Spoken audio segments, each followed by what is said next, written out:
Welcome to the Genesis of the Doctor podcast, where we're taking a journey to the time and space of the history of Doctor Who. I'm Tris. And I'm Joy. And for today's episode, we're watching the third and fourth serials of Season 8, The Claws of Axos and Colony in Space. So, it's been a little while. Yeah. It's been a little while. We had some modern Who in the middle, but we're finally back to the classics with the third Doctor and Joe Grant. Yep. And these were interesting to watch now. Yeah. I liked one of these significantly more than the other. Well, I think we'll figure out which one as we get into our discussion here. But any initial feelings from you before we really start diving in? I think my feeling of this whole season so far has just been that the stories are very basic, but the Master being there is what elevates them into better stories. I don't find them super compelling stories, but at least the Master being there makes it better. Yeah. I think I largely agree so far. That's definitely been a pretty big part of it. Although I have found myself starting to roll my eyes when he appears. We knew it was going to happen. We knew he's in every story. But seeing both of these stories, I saw him appear, rolled my eyes, and I went, okay, come on. Again, knowing he was going to be in here, but still. Yeah. So, let's start with the Claws of Axos. I actually want to give props to this story for having some really good, set design and effects. Yeah. And, the suits and everything. For the time, even beyond the time, the, giant suits they were walking around in, honestly, pretty well done. Yeah, they were. They definitely liked using green screen a bit for the alien spaceship. But yeah. Some of the sets in there were still good. Even it in did the not ship. feel as out of place as the green screen has in some previous stories. Yeah. And I will say that the subtitles were really bad on Tubi TV for this one. Yeah. Yeah, they were. It's like their subtitles were the script. Yeah. And only the script. And what they were actually saying to, actually perform the scene often had a little bit more extra context than what the subtitles were given. Yeah, there were some interesting ideas in the story. I did find it a little funny that they went right back to a science center, and we were saying last season that they're in a science center for every story, and then they did go back to one. Almost every story last season was, there's a science center, and the lead scientist does not like the Doctor, and that's a major part for the whole time. Here, it played a role, but it was not the whole overarching story to it, thankfully. Yeah. But there was still quite a lot of similarities with it all. But I guess the way the Master came into it all and the aliens. But boy, did they really want you to be frustrated at a lot of the supporting cast in this story. Yeah. I did find it interesting that the Master shows up and he's already been betrayed by Axos. That that's a funny way to take it. I really liked that, actually. The fact that his role here was more of he was a captive, he's already been betrayed by them, and he wants to stop them too. I really liked that because that, I think, did a great job convincing us that he has his own adventures beyond and landing his TARDIS, and I have to stop the Doctor, and I have to interfere with the Doctor and these people on Earth. It really sold the fact that he has other adventures and mishaps. Yeah. And I like how it's the implication is he gets captured, and then he's like, oh, well, do you want to go blow up Earth? There's this planet you can go blow up here. It's called Earth, and there's a Doctor there. It's okay. That's his plan, is if he gets captured, he'll just tell them about Earth. He let them he let it really play to his benefit, basically. Yeah. It's the card he played to try to get out of it. Yeah. And I also liked right at the beginning when the Doctor is angry at I forget what his name is, or Mr. Chin, I think his name is, where he's angry at him for being Chin. England for the English and all that stuff. And I like that he shows his better political political views than other people. Mm-hmm. Yeah, but boy was Chin very frustrating throughout this entire story. I Yeah, was surprised that he survived to the end. yeah. Definitely He type of really character. felt like a character that was going to get killed off. Yeah, and he just wanted to sell the Axonite, and he wanted to keep it to England. But he also wanted to kill on sight at first before even getting that. Yeah, So, like, says a lot about who he is and what he's like. I did like when, like, the Axis guy was like telling everything. The Doctor was very clearly like already figuring out something is wrong here. Like, you can convert radiation, and yet solar flares killed your planet. Yeah. It's weird how that works out. And only the Doctor figured that one out. And then, like, when Joe shows Probably up, the smartest one in the room to be able to figure that one out. and when Joe mentions hearing Mr. Filer, when he's around everybody else, he lies and says he doesn't believe her. But then when they're alone, now he believes her. Because he knows... Probably didn't want to play their card, yeah. Like, we Yeah. definitely play his hand with that. Yeah, he didn't want Axos to know that he believed her, which is good. Mm-hmm. We're definitely seeing a lot of traits from the Doctor that kind of come back later on. The idea of the Doctor being someone who plays multiple sides for a little bit to be able to get where he needs to with his plan, and is really good at, like, tricking the enemy. Yeah. And I found the frog scene was very funny, too. They grow a frog Oh figure. my god, the frog scene was funny. And the green screen was terrible on that, too, where it was, like, clipping through it. Like, this is your food product, right? No. Oh, well, we're still going to show you how we can do it. It's like, oh, well, it won't be on food, but at least we could demonstrate. Yeah. But, yeah, so that poor frog Yeah. had to sit there and get green screened quite a bit. The amount of green screen use in this also, yeah, like, they used it for, like, the teleportation effects, too. Yeah. Like, the fading effects. Like, they used it in a way that, for the time, felt interesting. But, like, where we are now, you can look at it and it's like, oh, some of those are so rough. Yeah. Like, those edges and, like, oh, man. Like, the what's getting keyed is a little too much at times, but they made it work. Filer was a bit interesting just because, like, you can tell it's a very fake American accent. It's not really a great accent there. Yeah, Filer was a pretty funny character to me because I think he really embodied the perception of Americans at the time. Yeah. While very much looking like a 1960s, 1970s British businessman the entire time. Yeah. I liked that he got to fight his clone, though. That was good cool, scene. But I don't feel like it amounted to much. Yeah. Because his clone's really only there for the fight scene, and that's it. Yeah. Like, I kind of thought it was going to lead to a bigger thing an episode or two later, that there's two of them doing different things. Yeah. You know, like we've seen in, like, Sontaran clone stories in Modern Who, or something like that. Yeah.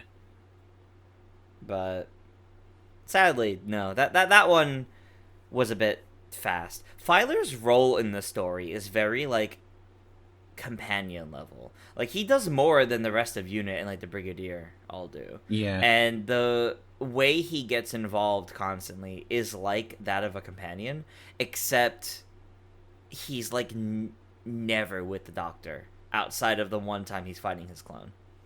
Like, yeah, every other time, if he's with anyone, it's someone from Unit or Joe.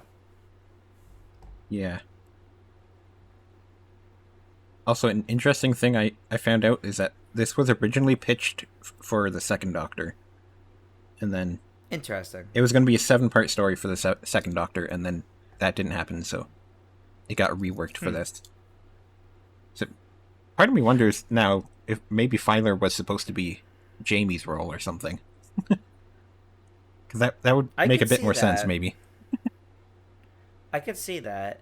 It also it also feels like a story that could have worked with Ben and Polly, for the kind of characters they were. Yeah, could have.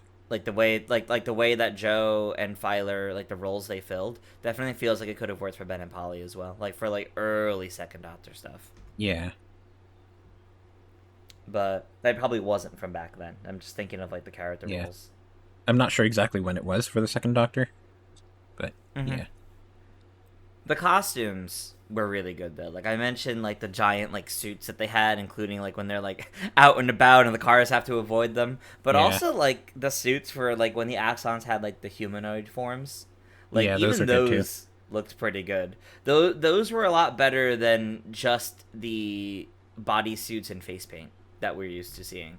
Yeah. Like this was a lot of that, but it felt like they had a lot more effort put onto it. Like the eyes were really creepy. Yeah, they were. Apparently they But reused also the way they made. Yeah, go ahead. apparently one of these costumes is reused for another monster later on. Like the humanoid Oh, form. that's interesting. I think they like painted a different color, but it's basically the same You can thing. tell it's the same. Yeah. I don't know which story it is, Interesting. but apparently it gets reused at some The point. the gold, the gold like heads and faces, kind of reminded me of the Heavenly Hosts from Voyage of the Damned. Yeah. The Christmas special after after series 3 with David Tennant. Just Yeah. something about the design kind of reminded me of that. But I also want to talk about like the spaceship and how fleshy they made it. Yeah. Like That was I want to good. know how they designed that set because that was really well done and really uncomfortable. Yeah. I really liked the spaceship. Except for when it was like Hmm. very clearly a green screen in the background. Those parts Yeah. weren't great, but the rest of it was pretty good. Yeah, like Yeah. like the crab claws that are holding people to the walls and stuff, which are probably just Yeah, the people's crab hands. claw tentacles. Probably actual people's hands there. Probably, yeah. And there was like I also the little Mhm. effect when like the doctor was talking to Axos where he had two faces that were like spinning back and forth. Like that was very I liked Yeah. that effect there.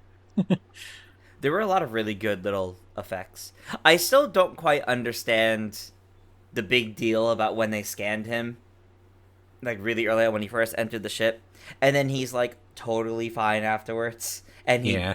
barely makes notice of that or like barely does anything with that having happened before. Like you would think that might be a bit more cause for concern, Doctor. Yeah. Maybe that's why he was so suspicious of them when they were That might telling him be. stuff. Because they already That tried to might attack be. him. But yeah, exactly. But I'm surprised they didn't like say more. Yeah. I also thought of the Power of Three when I was watching this because it's basically a very similar Hmm. idea of like an alien race wants to sell an item to all of humanity. Although it's definitely a better villain than Power of Three. Yeah. A lot of it's better than Power 3. But Yeah. yeah.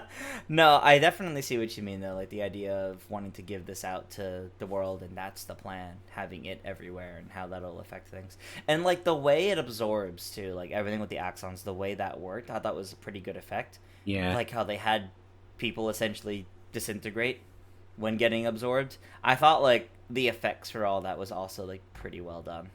Yeah. And they like did a good job making it like fairly creepy and concerning. Yeah. And apparently when the homeless guy dies at the beginning, like they actually had like they actually had like a fake face and it was supposed to like actually collapse and then people said it was too scary so they cut it out of the final version. Yeah, So you see it start to like you collapse start and then to see it. yeah, then it disappears. Yeah. I guess like test audiences were like that is very creepy. Just put an effect over Mhm. that and get rid of it. That was a bit too much. Yeah. Too They much for the cooked, time. but they cooked a little too much. It was also like when the Axonite girl was being absorbed and you saw her face sort of forming and stuff. That was at least Yeah. less human of a face, I guess, so I guess they decided to keep that one in. Yeah, but it was definitely still like a look at that kind of tech they had there with it. That definitely made it feel a little too much. But Yeah. they probably just like took the mask and just like filled it with air or something, or they like put it on a mannequin or something. Yeah. And I liked how the Master is forced to work with Unit in this as well. I really liked how that was done. Yeah, I have that in my notes. That I really want to like point out how the master working with Unit felt really well handled. Yeah, you can clearly tell that like they hate each other, but they have to do it. It's very Mhm. very good interactions between the Brigadier and the Master in particular. And I love how like condescending he is to the Brigadier as well, like mimicking the Doctor, like, "Oh, my dear Brigadier," Yeah. like using even like the same kind of phrasing and everything. Like he's mocking them, but he also wants to be done with them. Yeah. So he benefits from this as well. Although his plan technically fails. Yeah. And then the Brigadier also lets the Master try to destroy Axos, even though it would have killed the Doctor and Joe. That's kind of a big thing that they just kind of drop, is that he would have been willing to sacrifice them. You can see how much he doesn't want to, but it's, I mean, as the Master even points out, it's them or the entire planet. Yeah. And he can't come up with a good enough fight for that. And I think that's going to be something that really lets us kind of unspoken see where the Brigadier's like faith and loyalty in the Doctor comes from. Yeah. More so the fact that he was willing to do that, or willing to take that risk. But then they came back, it didn't work and all that. Like I think he is going to take that as a character to heart, to not allow that to happen again. Yeah. Not have to do that. Then we did also see the inside of the TARDIS for the first time in years. Took a very long time, but yeah. Although it was a little shaky because there was like quite a few scenes where you see outside the doors, and outside the doors are like more of the same inside TARDIS interior. Yeah. Implying those aren't the main doors. Yeah. I did like, though, that like the console is destroyed by the Doctor, and his Master has to go and fix it all. Yep.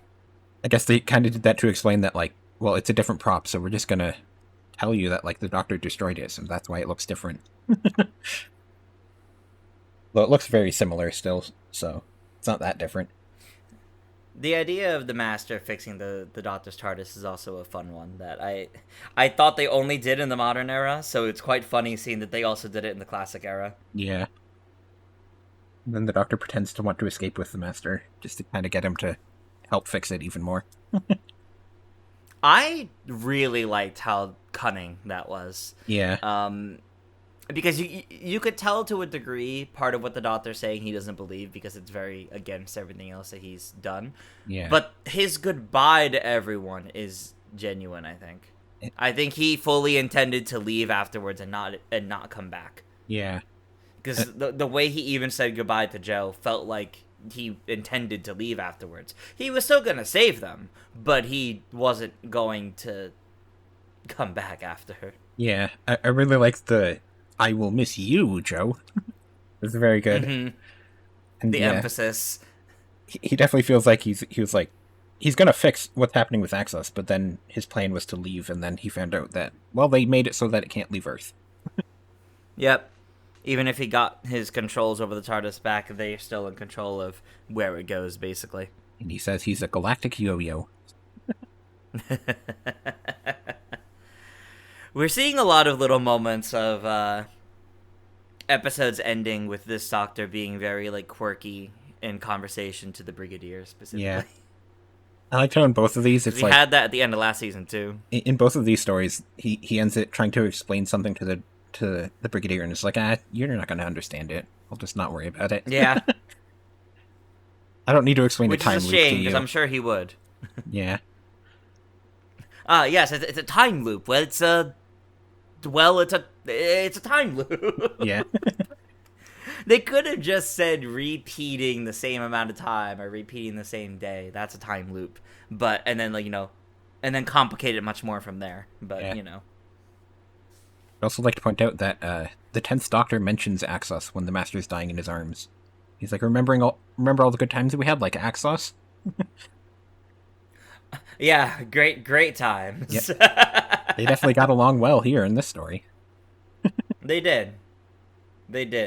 This is definitely one of the stories where the I'll use the word tension between the Doctor and the Master is felt, among other things. I gotta say, I'm starting to understand why people ship the two of them. Yeah, I think this was the start of really getting to see that a bit. Like, the way they interact with each other, the passion they feel for each other, Yeah. was definitely felt in this episode, this story, more than the ones before it. I think the third Doctor and Roger Delgado's Master, you can kind of feel that they're like they really feel like they're like bitter exes essentially. They do. They do feel like they're bitter exes that aren't exactly over each other yet. Yeah. Which, I mean, the same could be said for most modern interpretations of the Doctor and the Master together for the way they talk to each other. And yeah. But still. I did also find it funny how in this episode, the TARDIS leaves the lab, and then it's still there during the gunfight moments later. They didn't remove the prop. Oh, that's true. It was very funny. It's like they have a whole That big is deal true. about the TARDIS leaving, and then it's still there. Time. Yeah. It was also weird to me that like they make a big deal about like if this place blows up, it's basically a nuclear bomb, and then it blows up anyways. And then I guess maybe the TARDIS absorbed part of the blast or something. I don't know. But the TARDIS wasn't there. Yeah, I don't know. The TARDIS was with the Axons. Yeah, they made a big deal about how like this place is basically a nuclear bomb if it blows up, and then it did blow up. It wasn't a And they nuclear only bomb. went like a mile away and they were fine. Yeah. So there was definitely like something off there because they went from we can't let it blow up to well we have to let it blow up. Yeah. So definitely something a bit off there with that. I also think the end of the Axons specifically is a little rushed, is a little unceremonious. Yeah. When it was for the second Doctor, it was supposed to be 7 parts, and then it became 4 parts, so it kind of makes sense that it was rushed. I Because think their pitch the was longer. overall story was paced fairly well, so I really don't know what they would have done with the extra 3 episodes, but I think an extra episode of stopping the Axons might have helped a bit, just to kind of like sell the time loop idea or get a better focus on how the Doctor got out of it with them, because theoretically, if the Doctor was able to get out of it, so could they. Yeah. So I feel like going into all that a little bit more would have been good, but I don't know. Yeah. And obviously, the Master wouldn't have been there in the original version either. So. True. Which definitely would have changed quite a bit.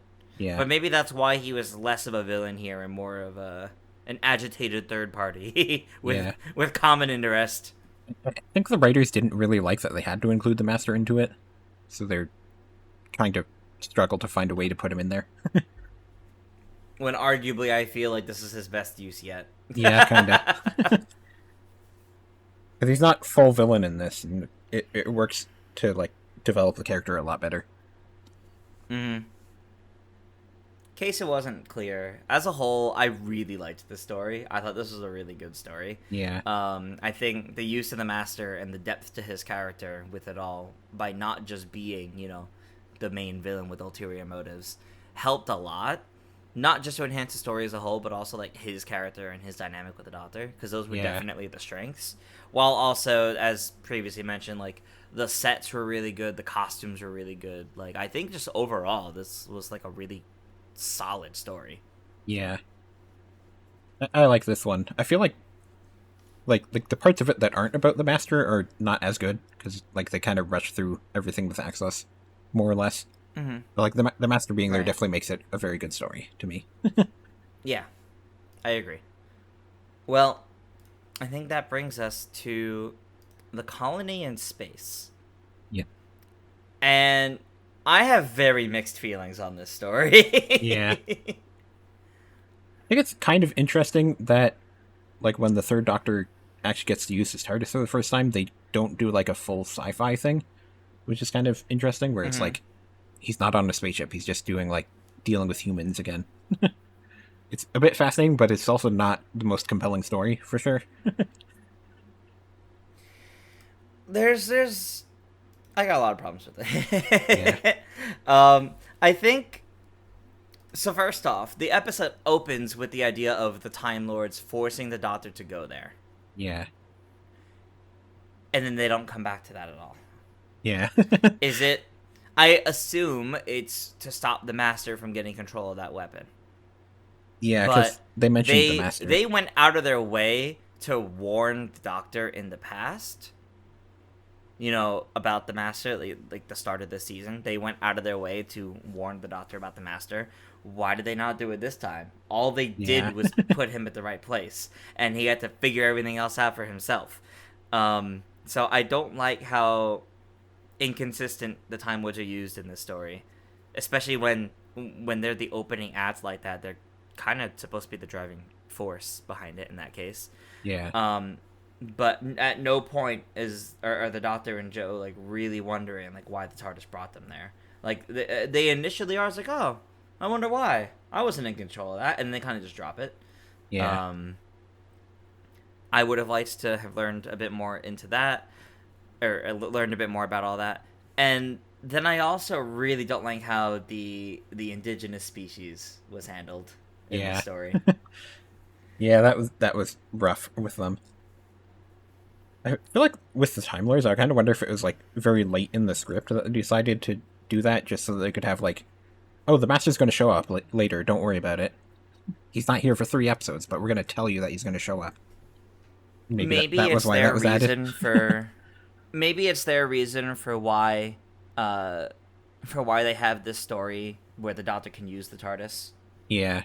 To go somewhere else, and but then they can't have that explanation for every single episode that he's back on Earth again. So they came up with this as a way for, well, he's still in exile, but this time it happened to work because they just happened to be inside. Although it was very weird that it took this long for Joe to step into the TARDIS. Yeah. The fact that this entire time she hadn't stepped inside it once. Yeah, because she doesn't believe that it's bigger on the inside, man. Like, she's seen the Doctor walk in there and stuff. Like, yeah. I mean, at this point, she's even seen it dematerialize and move places and come back. Yeah. But she didn't believe any of it. Never believed he went on adventures in it. It's bizarre.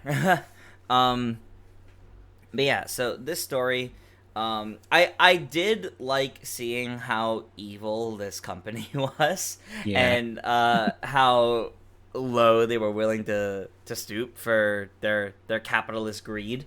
Yeah. It was a good story with this mining corporation for that reason, and the colonists fighting back against them. But I really didn't like how practically unaddressed the idea of the colonists on this world, and there's an indigenous species, and they're kind of just, oh, we have a peace treaty with them, even though we can't properly communicate with them, but also we order them around. Yeah. Like, I kind of feel the Doctor would have something to say about that, but instead, the Doctor destroys their city. Yeah. and I guess all of them are now gone. So now the colonists are the only ones left. Like, Yeah, it's a bit weird how like the story is like, should the mining company own this planet or should the colonists own this planet? But like, there's already people living here. Yeah. So like, there should be a third option here, but they just don't ever talk about that.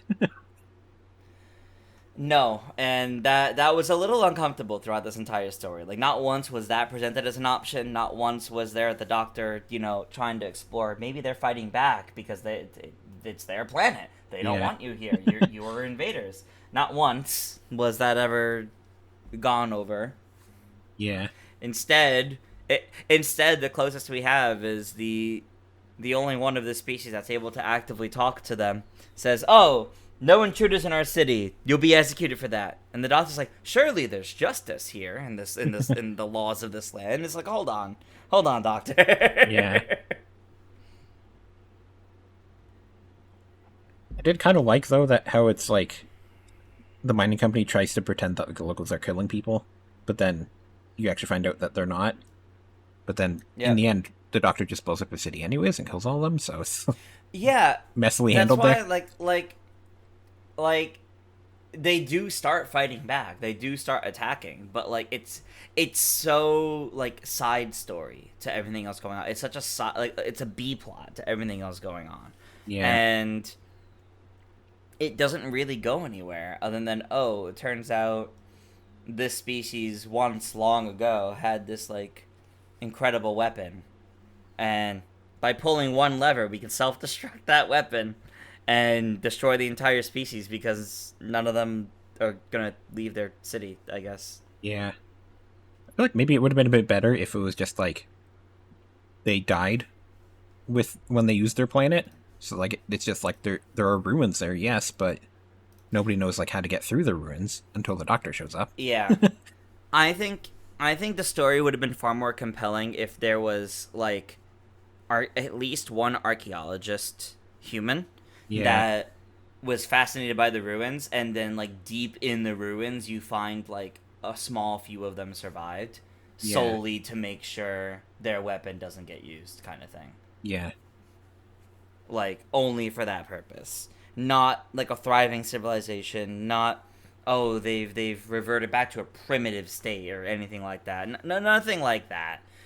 Just something to drive exploration of these ruins. And even the master, the way he's presenting it is, well, clearly there's interest in historical artifacts and like historical ruins. Like, okay, pursue that idea a little bit more as a Yeah. driving force to what's going on here and everything. And it kind of felt thrown together in some aspects. I think they wanted to tell a story about colonists versus capitalists, Yeah. and they decided it had to be on an alien planet. Okay, well then we need aliens, and it kind of just went from there. Yeah. I feel like they kind of just want to have alien costumes in all their stories as much as they can. Yeah. The Doctor fighting them was honestly really funny, though. Yeah. Like, the way the Doctor fought them was great. I had to replay that scene because it was genuinely really funny. But that being said, I still don't like how that species was handled in this story at all. Yeah. It's also funny in this story how they didn't know how to do the TARDIS dematerialization. Apparently Yeah, that bothered me. the director didn't know how they normally did it or something, so he just had it cut randomly. Played the sound and cut. Yep. Yeah, it made it look a little rough. Oh, and I looked at the beginning of it when Brigadier's talking about, like, hey, we picked up traces of the Master, and the Doctor's like, yeah, remember last time how it was the Spanish ambassador that you found? God. I love that. And then at the end of the story, we see, oh, you were right. It's false reports. Oh, who was it this time? Yeah.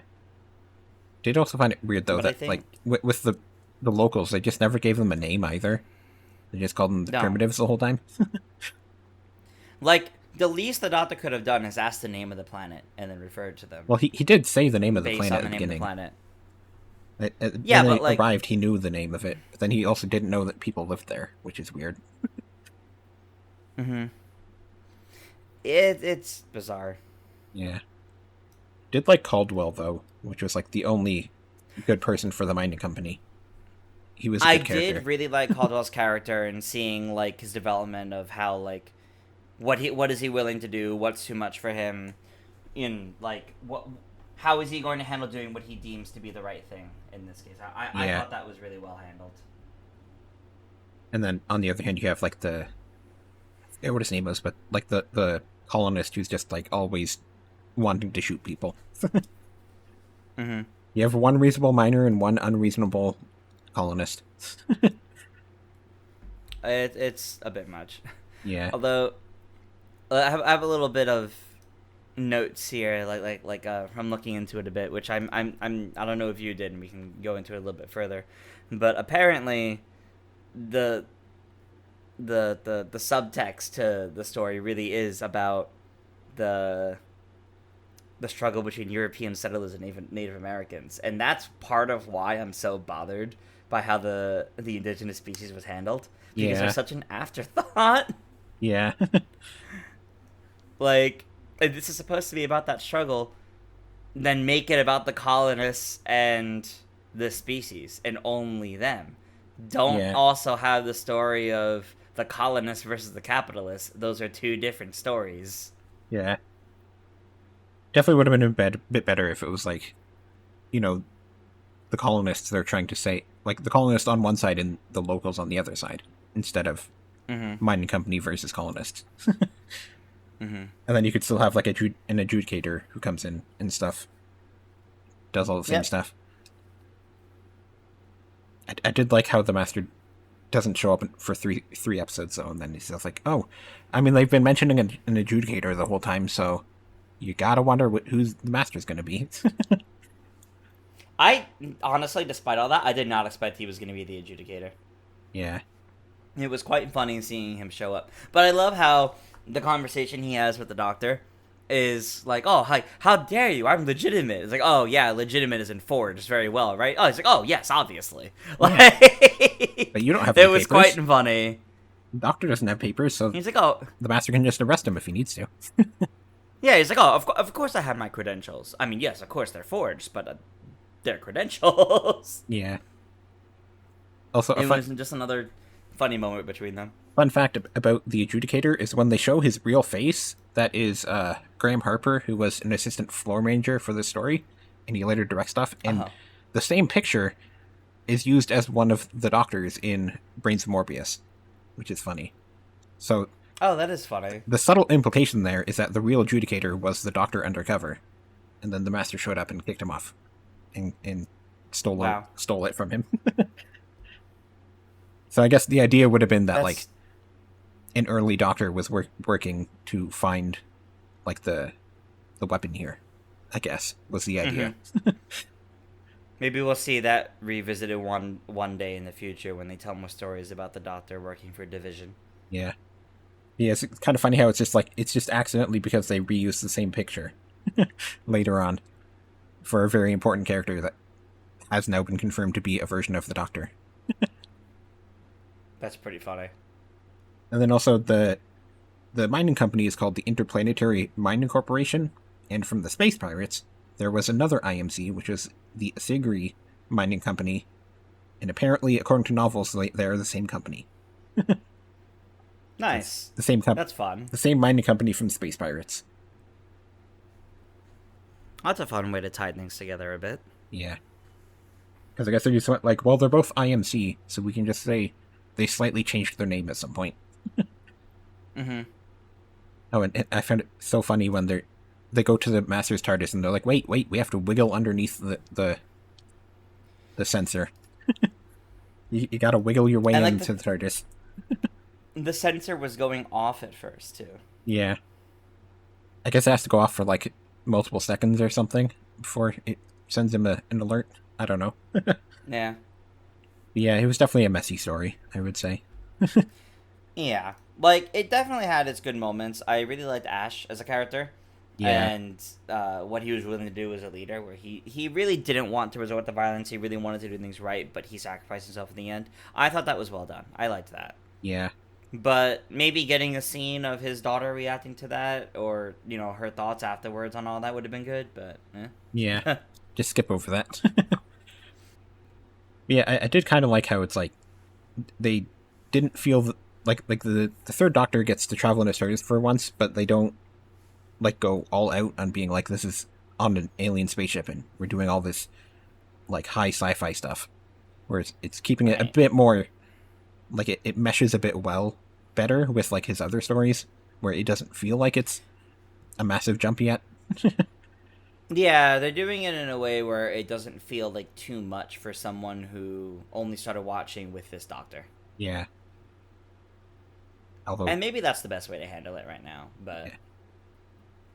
Like in the future, we'll get a bit more, because like the three Doctors onwards, I think he has a working TARDIS, but they're slowly building up to that. I think is what well done in that aspect. Mm-hmm. I did also like when he was the Doctor did a coin trick for one of the locals, which is funny. Oh, the coin trick was so funny. He clearly had a great time doing that. Yeah.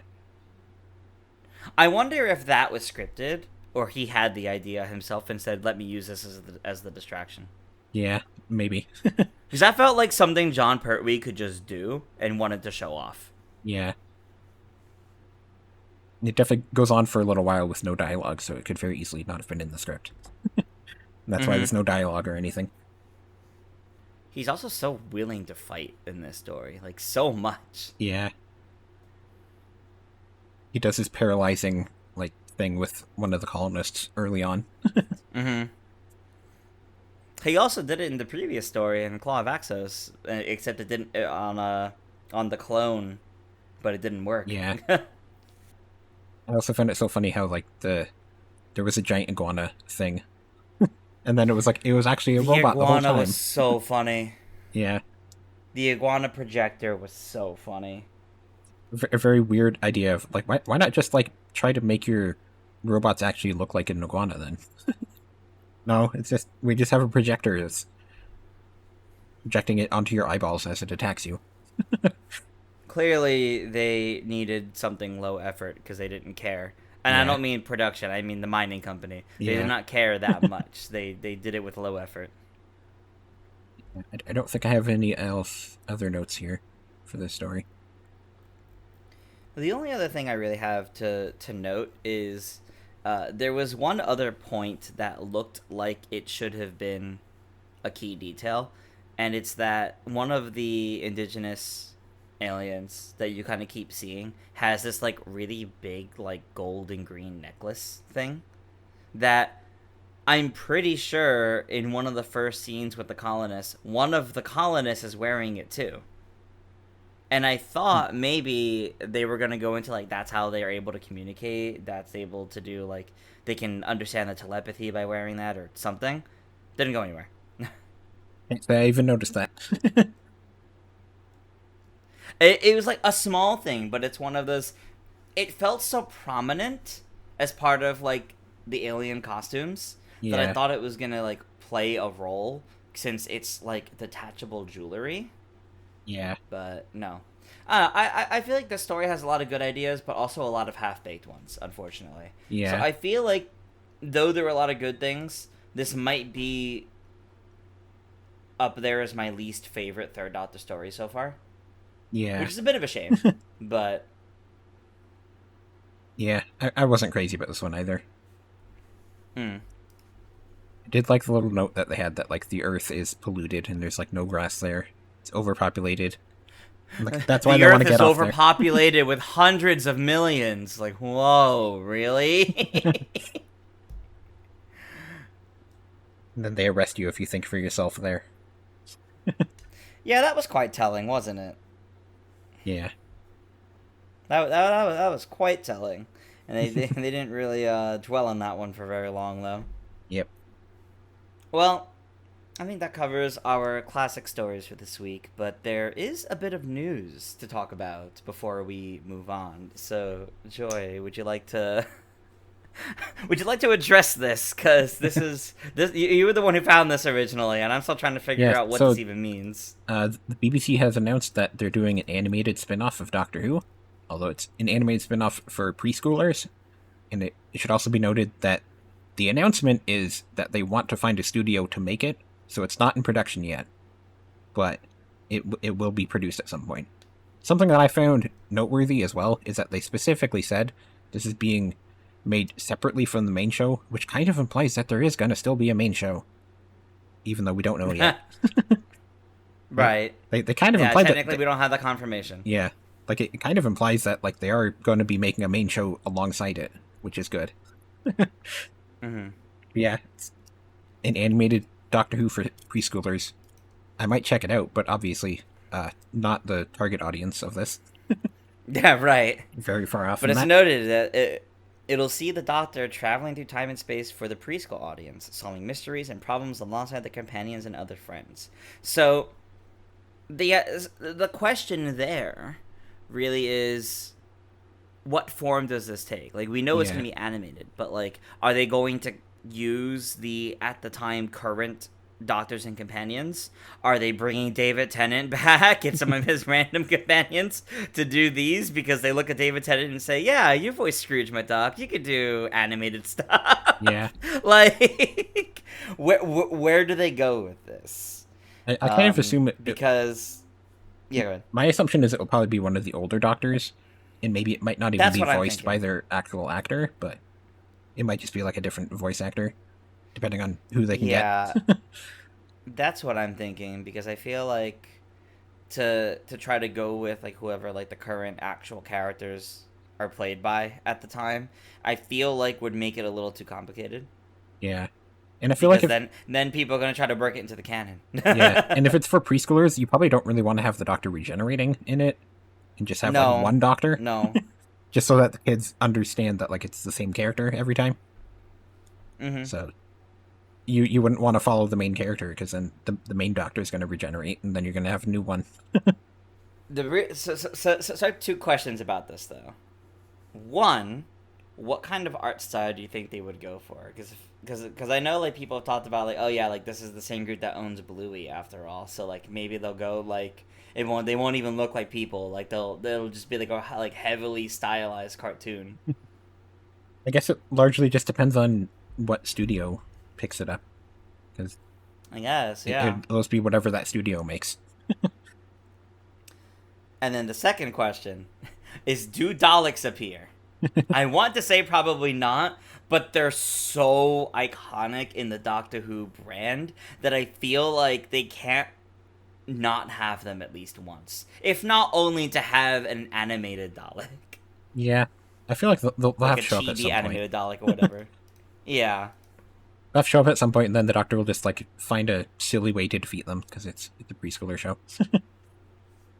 I can't wait for when this eventually happens and we have like a special episode where we just binge all the episodes and we talk about it. Yeah.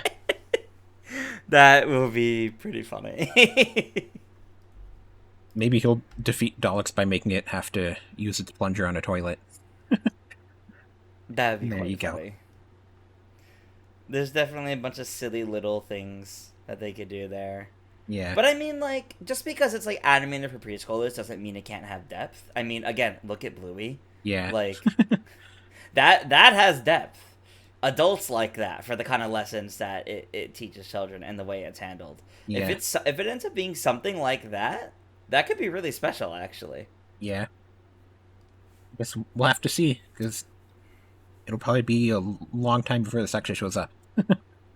Yeah, probably a few years. So Yeah. it'll be a bit, but we'll see eventually. Yeah. But at this point, if you support us on Patreon, you might have been able to comment alongside with us as we go here. If you support us at the $5 a month tier, our companion tier, you can watch us live as we record, and maybe you can pop in chat and tell us that the colony in space is actually a fantastic story about about how colonists and natives are on a different planet, and tells that story very well. And maybe you thought the Claws of Axos effects were so bad it made you stop watching. I don't know. Yeah. There's a lot you could tell us there if you support us at the companion tier, or if you support us at our lower tier, just $1 a month, you'll be able to get into our Discord, and we'll be encouraging discussion between these episodes. Speaking of these episodes, Joy, you want to let everyone know what we have to watch for next time? Oh, and we should also mention you get early access to episodes for $1 a month as well. Yes. yes. For $1 a month, you also get early access to these episodes in the audio version. Yep. So our next episode, we're doing something a bit different. Normally we just do like the finale of a season and we just stop there. But since season 8 and season 9 are not very different, we're just going to do the finale of season 8 and the start of season 9 together. So the last story of season 8 is The Demons, spelled Daemon. I think it's still pronounced demons. I'm not sure. The Daemons. And then the first story of season 9 is The Day of Daleks. So I wonder what's going to show up in that story. Oh, it's been a while. Yep. It's been a few seasons. But yeah, so the demons will have the master, and it's his last story for a couple more stories. I think he has 2 stories in season 9 and then 1 story in season 10. But okay, yeah. he stops being in every story then. Yeah. Yeah, so the master is in Okay. The Demons, and then obviously Day of Daleks is our return of the Daleks. All right. And it's worth noting too, like, the only if we did a recap of season 8 after the Demons, the most we would really be talking about is how do we feel about the Masters first season. Yeah, That's pretty much. kind of the most we'd get to talk, and Joe's first season. Oh, but I and- think we'd be able to have a more fruitful conversation later on. I keep forgetting to mention it, but we also have another recurring character in this season, which is... Oh, I'm blanking on his name now. It's the unit guy. What's his name? Captain Yates. Yeah, Captain Yates. I forgot to mention him last time because like he was an important character in those stories. And then Yeah. like he's our new recurring character in Unit. And I kind of liked his dynamic that he had with Joe in like those first stories. He kind of wasn't in these two, especially Colony in Space, Yeah, he obviously. wasn't really in these two that much. Yeah, like he's an interesting little character we got there. He's like sort of a companion. Yeah, I don't like I know Benton's character. I don't remember Yates' character, but I do know that Joe eventually leaves the TARDIS to get married, and it makes me wonder if it's with Yates, I just think because we've seen them interact a lot.